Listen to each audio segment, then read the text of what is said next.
If I asked you right now your number one place to go when visiting Scotland, the chances are you'll tell me Edinburgh. And I'm not here to dispute the fact that Edinburgh is a pretty cool place. I want you to know that Aberdeen is in fact, in our opinion, the best city to visit in Scotland. But before you rule that statement as being false, allow me to take you on a virtual journey through some of the most incredible things to see in Aberdeen, Scotland. And you can tell me at the end of this video if I'm right or wrong. Okay, if you're ready, let's begin. The first place you need to see in Aberdeen is the wonderful and surreal view of Aberdeen Beach. This beach is a popular spot for visitors and locals alike, as it boasts a beautiful stretch of sandy shore, perfect for building sandcastles and dipping your toes in the water on a sunny day. Now, I know you might be thinking that Scotland isn't known for its warm climate, but even on a chilly day the views are spectacular, and it is such a tranquil place to escape from the hustle and bustle of everyday life. The beach is also well known for its sports area and attractions nearby, including a leisure center, Lynx Ice Arena, a range of cafes, restaurants, and a family fun fair. There is also a cinema, retail park, and a gym, making it the perfect place for some alone time or a family day out. The next place I can almost bet you'd love to check out is Balmoral Castle, the well-loved Scottish home of members of the British royal family since it was purchased by Queen Victoria and Prince Albert in 1852. The most recent residents being the late Queen Elizabeth II, who lived there until her death in September 2022. This castle has so much history attached to it, as it was the Queen's residence during the summer season and reported to be her favorite home after the decommissioning of the royal yacht Britannia in 1997. Although it's located an hour and a half west of Aberdeen, it's worth visiting on your free days. Oh, and don't think all you're going to do here is just stand outside and take pictures. It's actually open to the public, some sections of it at least. This means you'll have the chance to catch a glimpse of the famous ballroom, with its paintings and other objets d'art. The extensive parkland is ideal for a relaxing stroll, while the estate can also be explored aboard a fun safari tour that offers opportunities to see local wildlife as well as the incredible scenery up close. It's one of the few places in the UK where you can see the native red squirrels, which have become harder to see in other places in the UK as the larger grey squirrels took over many of their habitats. You can see the squirrels being fed throughout the year. But if for some reason you're not interested in the castle, or you're looking for something more fun, then by all means go check out Cadona Amusement Park. This family-friendly amusement park has been keeping its guests entertained for over 50 years with fantastic rides and attractions for kids and adults of all ages. It opened its doors in 1970 by the Cadona family and is still thriving to this day. With the appeal of a classic carnival and the attractions of a theme park, the variety of attractions and rides at this park make it a great location for a family to visit, especially if you're bringing the little ones. The park features a variety of different rides, including the Waltzers, the Grand P&I, Crazy Golf, go-karting, and much more. The park also has a range of snack bars and restaurants, so whether guests fancy a nice meal with family or just a quick coffee and catch up with friends, there is something to suit their needs whatever the situation. So, do you think your stomach can handle the Dead Man's Drop Tower? Well, that's my challenge to you. Now, let's say you are in Scotland for a business trip or something official and won't particularly have the time for any type of leisure. Well, I'm glad to tell you that Aberdeen can still cater to your needs more than any other places in Scotland.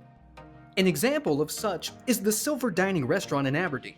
This restaurant is the perfect place for you to dine after a long day at work. The Silver Darling provides one of the highest standard fine dining in all of Scotland, and that's not just me saying. The name is taken from the colloquial Scottish term for the herring and reflects the strong emphasis on fish in the menu. Opened back in 1986, the restaurant is owned and run by French chef Didier Dejean and is a unique location situated in a large glass conservatory on top of a castellated former customs house on the quayside, enabling you to look out over the North Sea. The restaurant has been continuously recommended in the Good Food Guide, and just take my word for it when I say it's worth every penny. And if you're free on the weekends, you definitely should check out the Johnston Gardens. If you love Japanese culture, colors, and blooming flowers, you can find all this and more in the peaceful Johnston Gardens in Aberdeen. The gardens have won the prestigious Britain in Bloom Award numerous times and feature a stunning waterfall, glistening streams, and a rustic bridge that make for a weekend sightseeing. It's within walking distance of Aberdeen city centre, so if you're on a city break without your car, you can still get out and enjoy the ambience in a beautiful place tucked away from the bustle of the usual tourist spots. Another weekend activity for you is to check out the Aberdeen Maritime Museum. This museum is located in the Harbourside Ship Road district in an interesting old 16th century theme. The Aberdeen Maritime Museum is also one of the most popular places to visit in the city, as it highlights excellent collections of models, photos, and paintings documenting the development of the d'Estrées port, as well as the arduous life of the whale hunters, herring fishermen, and North Sea traders. Also on display are the legendary Aberdeen clippers that American ship owners used to secure their monopoly over the trade in China tea, including the Stornoway, a prototype produced for Jardine Matheson in 1850. The museum also has exhibits on modern oceanic pursuits and is the only one in the UK with displays about the North Sea petroleum industry. But that's not all. A shop and cafe are located on the premises and provide a great excuse to hang around while watching the boating traffic in the harbor. Next up is the Mercat Cross and the famous St. Andrew Cathedral. This elaborate and highly decorated medieval symbol of Aberdeen's right to hold a market was built in 1686 by the city's Guide of Merchants. A staircase in the center of the structure was used to allow news of newly crowned monarchs be proclaimed and to gather crowds from its roof. Portrait medallions show the heads of 10 Stuart monarchs, and another interesting nearby landmark is St. Andrew's Cathedral. Be sure to also take a stroll down Union Street, Aberdeen's busy main street.